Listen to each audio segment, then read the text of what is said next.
Olá pessoal, aqui é Almir Rebelo, engenheiro agrônomo. Hoje é 4 de julho de 2025 e o nosso estado do Rio Grande do Sul está de luto pela morte de um produtor rural pela polícia ambiental. E eu quero fazer esse meu vídeo aqui, direcionado ao nosso senador Heinz, ao nosso deputado Sanderson, à Frente Parlamentar da Agropecuária, ao Congresso Nacional, à CNA e a todas as entidades que defendem o produtor rural. Recebi aqui um vídeo do Dr. Evaristo de Miranda, egresso da Embrapa, onde ele fala sobre o eugenismo ambiental ou ecocídio. E muito interessante o vídeo dele. E aí eu resolvi fazer esse vídeo em função da experiência que eu já vivi sobre certas situações, como por exemplo, em 1999, quando a soja transgênica entrou de forma ilegal no Rio Grande do Sul, e nós fomos em busca da sua legalização, porque nós sabíamos da importância da biotecnologia e da soja transgênica para o Rio Grande do Sul e para o Brasil, e nós tínhamos a certeza que nós transformaríamos, após o casamento do plantio direto com a soja transgênica, nós íamos transformar o Brasil no maior produtor de soja do mundo. E existia a ideologia, a política do governo Olívio Dutra, do PT do Rio Grande do Sul, que era ideologicamente contra a soja transgênica no Rio Grande do Sul. E nós nos organizamos para defender a biotecnologia, defender ciência, defender desenvolvimento, e fomos surpreendidos aqui com a presença do governo do estado através do pelotão de choque da polícia e também Polícia Federal, né? E coube a mim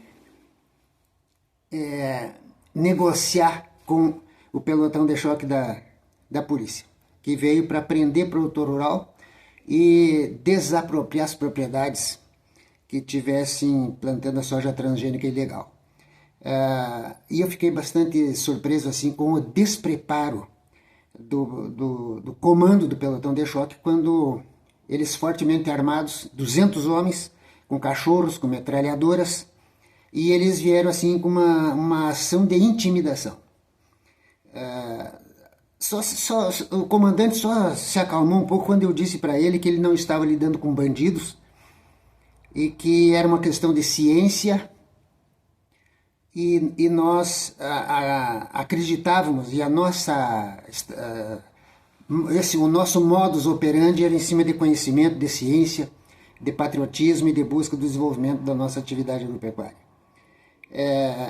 E eu cobrei dele que ele fosse educado conosco, porque eu comentei com ele que ele deveria, como comandante do pelotão de choque, esgotar todas as possibilidades do entendimento no diálogo, e ele não estava fazendo isso, e eu exigia disso, que ele tivesse um comportamento de bom senso para nós chegar a um entendimento, que foi o que aconteceu, defendido por nós, não pelo comando do pelotão de choque. Então, nós lutamos para a liberação da soja transgênica desde 1999 até 2005, quando a gente aprovou a Lei de Biossegurança em Brasília, e a gente enfrentou o ambientalismo internacional sediado no Ministério do Meio Ambiente brasileiro contra o produtor rural brasileiro. Isso naquela época. Quando a gente aprovou a soja transgênica, veio o desafio do Código Florestal. E nós tivemos que nos enfrentarmos, vamos dizer assim, com o mesmo ambientalismo. E aí, naquela época, quem foi o relator da medida provisória que liberou os transgênicos foi o deputado Aldo Rebelo, e por isso ele teve muito bom senso, e nós aceitamos que ele fosse o relator da medida provisória do Código Florestal. Enquanto a gente discutia o Código Florestal, o próprio deputado Aldo Rebelo disse: olha, fizemos um levantamento aqui e descobrimos que existe mais de 16 mil normas ambientais no pescoço do produtor rural. E a gente também descobriu tinha um número infinito de ONGs no Brasil. E agora eu atualizo os números sobre o número de ONGs que tem no Brasil. O Brasil tem 879.326 ONGs, conforme está no Google. E a gente sabe que as ONGs que se dizem ambientalistas no Brasil são visceralmente contra o produtor rural. Então, quando existe mais de 16 mil normas ambientais no pescoço do produtor rural, cabe uma pergunta. Contra aqueles que atentam contra a vida das pessoas, será que existe mais de 16 mil normas ambientais no pescoço de bandido?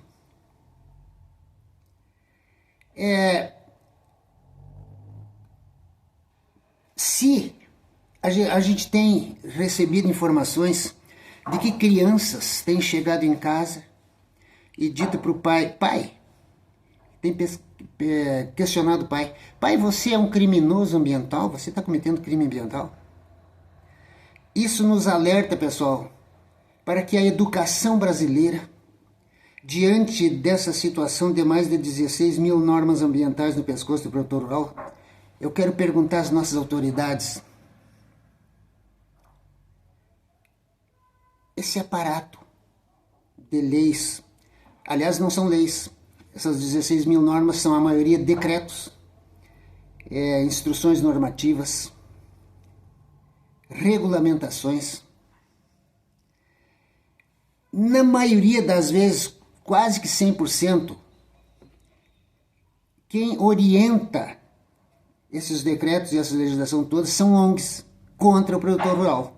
Eu coloco isso diante dos termos que existem em praticamente toda essa legislação. São termos ambientais de ONGs que não conhecem o meio ambiente, não conhecem o produtor rural. Estaria a educação brasileira hoje colocando na cabeça das crianças que produtor rural é um criminoso ambiental? E não só as crianças, as pessoas, os policiais que vão fazer visitas às propriedades rurais, aonde existe a indústria da denúncia e do crime ambiental que não existe.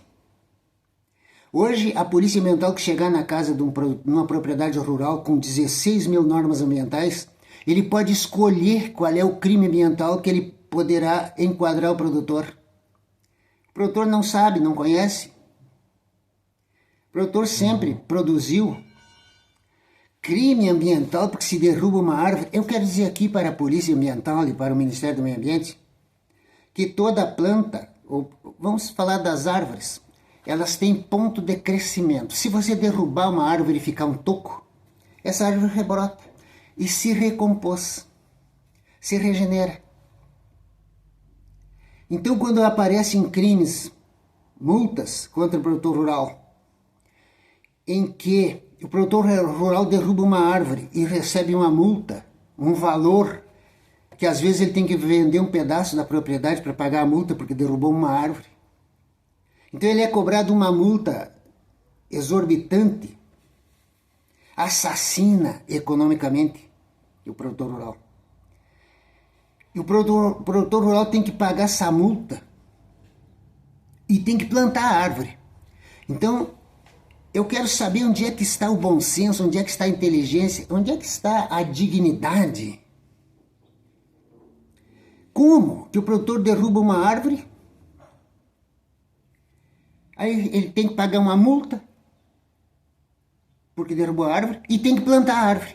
Mas se ele plantar uma árvore, se ele derrubar uma árvore e plantar outra árvore, ele não está pagando. Se é que é crime derrubar uma árvore, que não é crime. Isso é uma fábrica, uma indústria de crime para assaltar economicamente o produtor rural. Então o produtor rural, quando recebe alguma viatura de polícia ambiental, e a polícia ambiental tem sido reincidente em dizer, não, nós viemos aqui porque foi uma denúncia. Denúncia de quem não gosta do produtor rural. Hoje existe essa indústria que ele tem que denunciar quem ele não gosta, porque ele sabe. Inventaram no Brasil agora um modus operandi que se tiver uma denúncia, a polícia ambiental tem que ir lá. E hoje existe um olheiro denunciando o produtor rural que chama-se PRODES, MAP Biomas. Por isso que o nosso Evaristo de Miranda, doutor Evaristo, está dizendo assim, olha, existe hoje embargos remotos. Através das coordenadas geográficas, hoje alguém, por diferença de cor da vegetação da propriedade hoje, existe a indústria da denúncia, do alerta ambiental, e aí alguém atendendo essa política de ONGs internacionais que de ambientalismo, de preservar o meio ambiente não tem nada, são barreiras econômicas com o nome de ambientalistas para impedir o desenvolvimento brasileiro, utilizando a farsa das mudanças climáticas, do aquecimento global e do crime ambiental, que só o Brasil é que está sendo cobrado para preservar o meio ambiente. Vem aí a COP30, que é uma das maiores farsas do mundo, vai vir aqui. Por isso nós temos que se organizar para salvar o nosso país e a produção de alimentos. Gente, e aí, quando acontece esse crime aqui chocante, aqui na região de Santa Maria, é onde a polícia ambiental vai lá e resulta dessa fiscalização da polícia ambiental, resulta a morte de um produtor rural. E eu vi as imagens, e eu não quero julgar nada aqui, mas esse produtor rural foi morto dentro do galpão. E aí eu perguntaria para a OAB, perguntaria para alguém, mas a propriedade, o galpão, o produtor rural dentro da sua casa, dentro do seu galpão, ele não é inviolável? Para alguém entrar dentro da casa e do galpão, não tem que ter uma ordem judicial?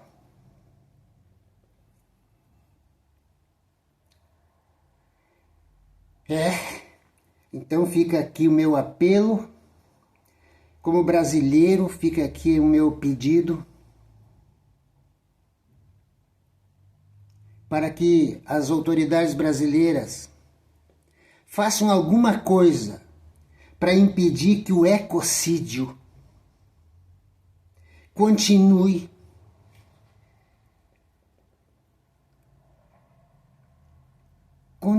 massacrando o produtor rural. Aliás, se não parar esse massacre ao produtor rural com leis ambientais injustas, que não foram discutidas pelo produtor rural nem pelo Congresso Nacional, quem está em extinção no Brasil chama-se produtor rural. E aí eu quero perguntar para os que estão a praticar o ecocídio ambiental falso, mas com consequências de um ecocídio econômico real, um ecocídio social real, um ecocídio do produtor rural. Eu quero fazer esse apelo para que tome alguma providência. Façam uma CPI sobre essa legislação ambiental com mais de 16 mil normas para criminalizar produtor rural de crimes que não existem. Para ver se para bandido, para quem comete crime contra a vida, tem todo esse aparato de mais de 16 mil normas ambientais. Se assim for, precisamos acabar com esse desastre ambiental que é criminalizar produtor rural de crimes que não existem, que é só para prejudicar o país nosso. E é preciso fazer alguma coisa para acabar com essa farsa contra o produtor rural brasileiro. Eu gostaria que as nossas autoridades fizessem uma CPI para isso. E eu gostaria de ser convocado para mostrar como se produz preservando o meio ambiente e como o que está por trás do ambientalismo brasileiro, massacrando o produtor rural, é uma farsa. Me convoquem para isso, estou à disposição para isso. E que Deus abençoe os produtores rurais brasileiros. Que Deus nos abençoe.